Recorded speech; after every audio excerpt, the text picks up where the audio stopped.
Evet değerli arkadaşlarım, yeni bir bilgilendirme videosuna hepiniz hoş geldiniz. Şimdi ekranımızda sağ taraftan sola doğru 3 tane parçamız var. Malzememiz kestamit.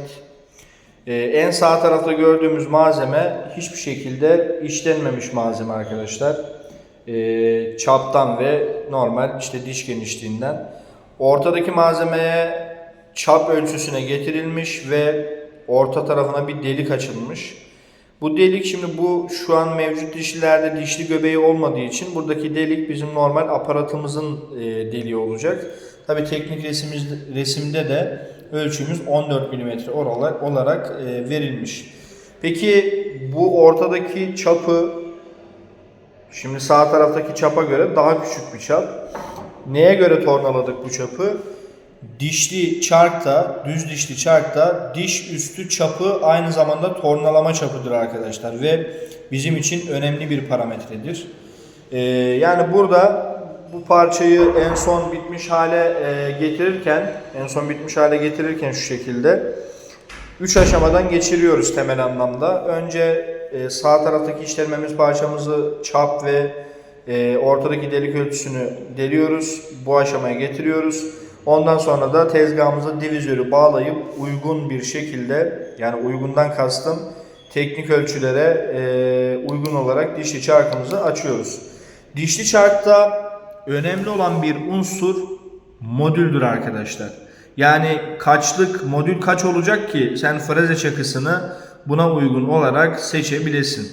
Hatta freze çakılarının üzerinde mesela modül 3 işte diş sayısı da örnek veriyorum, şu an farazi konuşuyorum, işte 18 ila 35 arasında olan dişli çarkları açmada kullanılır şeklinde bu şekilde bir ibare görürsünüz. Yani dişli çarkı açarken modüle ve diş sayısına dikkat edeceğiz arkadaşlar. Bizim dişli çarkımızda kaç tane diş olacaksa ona uygun bir modül freze çakısı kullanmamızda fayda var. Onun haricinde adım T eşittir modül çarpı pi. Modül 3 olduğuna göre pi de 3,14, Kremer dişideki gibi 9,42 mm bir adımımız olacak.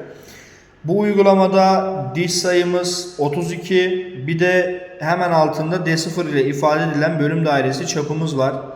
Şu dişli çarkta eksen çizgisiyle gösterilen kısmı görüyor musunuz? Böğür çapıdır diğer adı. Ve esasında böyle bir çap yoktur ama hesaplamalarda, teorik hesaplamalarda bize gerekli olan bir çaptır. Bu da 96 mm. Buradaki 102'yi görüyor musun? Nedir hocam bu? Diş üstü çapı, bize asıl lazım olan çap.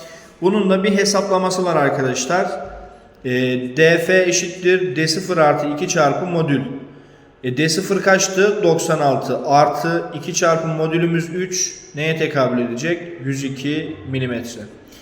Normalde diş genişliği, bir başka ifadeyle dişli genişliğinin 20 mm olduğunu görüyorum bu uygulamada. Hatta buraya notumu da almışım. Bu da arkadaşlar dişli çarkın kullanılacağı yere göre, kullanım amacına göre, kullanım amacı demeyelim, dişli çarkın amacı aynıdır ama kullanıldığı yere göre değişkenlik gösterir diyelim. Daha fazla eğitim videosu için takip etmeyi unutmayın. Ayrıca SolidWorks, Katya, AutoCAD gibi çizim programlarında ders almak istiyorsanız da mutlaka iletişime geçiniz arkadaşlar. Sağlıcakla kalın diyorum. Görüşmek üzere.